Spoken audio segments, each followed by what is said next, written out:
Genèse 3. La Bible du semeur. La rupture de l'alliance. Le serpent était le plus astucieux de tous les animaux des champs que l'Éternel Dieu avait fait. Il demanda à la femme, « Vraiment, Dieu vous a dit, vous n'avez pas le droit de manger du fruit de tous les arbres du jardin ?» La femme répondit au serpent, « Nous mangeons des fruits des arbres du jardin, mais celui qui est au milieu du jardin Dieu a dit de ne pas manger de son fruit et de ne pas y toucher sinon nous mourrons. » Alors le serpent dit à la femme, « Mais pas du tout. Vous ne mourrez pas. Seulement Dieu sait bien que le jour où vous en mangerez, vos yeux s'ouvriront et vous serez comme Dieu, décidant vous-même ce qui est bien ou mal. » Alors la femme vit que le fruit de l'arbre était bon à manger, agréable aux yeux, et qu'il était précieux pour ouvrir l'intelligence. Elle prit donc de son fruit et en mangea. Elle en donna aussi à son mari qui était avec elle, et il en mangea. Alors les yeux de tous deux s'ouvrirent et ils se rendirent compte qu'ils étaient nus. Ils se firent donc des pagnes en cousant ensemble des feuilles de figuier. Au moment de la brise du soir, ils entendirent la voix de l'Éternel Dieu parcourant le jardin. Alors l'homme et sa femme se cachèrent de l'Éternel Dieu parmi les arbres du jardin.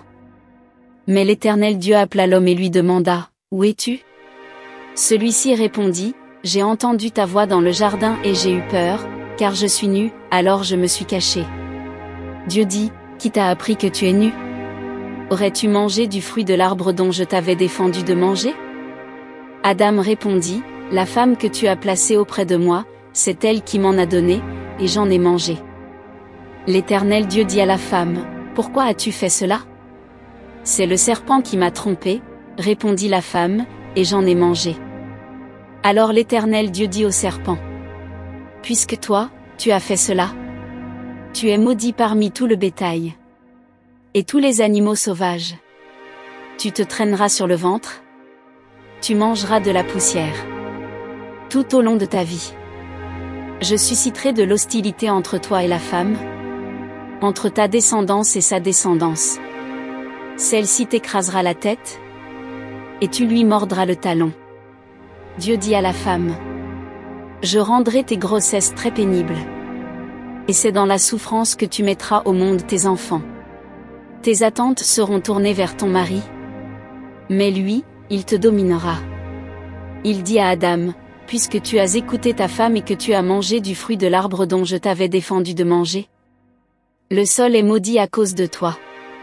C'est avec peine que tu en tireras ta nourriture tout au long de ta vie.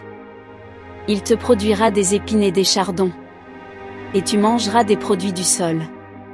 Tu en tireras ton pain à la sueur de ton front, jusqu'à ce que tu retournes à la terre, puisque tu as été tiré de celle-ci. Car toi, tu es poussière, et tu retourneras à la poussière. » L'homme nomma sa femme Ève, elle est devenue en effet la mère de toute vie humaine. L'Éternel Dieu fit à Adam et à sa femme des vêtements de peau pour les habiller. Puis il dit, « Voici que l'homme est devenu comme l'un de nous pour décider du bien et du mal. Maintenant il ne faudrait pas qu'il tende la main pour cueillir aussi du fruit de l'arbre de la vie, qu'il en mange et qu'il vive éternellement. » Alors l'Éternel Dieu le chassa du jardin d'Éden pour qu'il travaille le sol d'où il avait été tiré. Après avoir chassé l'homme, il posta des chérubins à l'est du jardin d'Éden, avec une épée flamboyante tournoyant en tous sens pour barrer l'accès de l'arbre de la vie.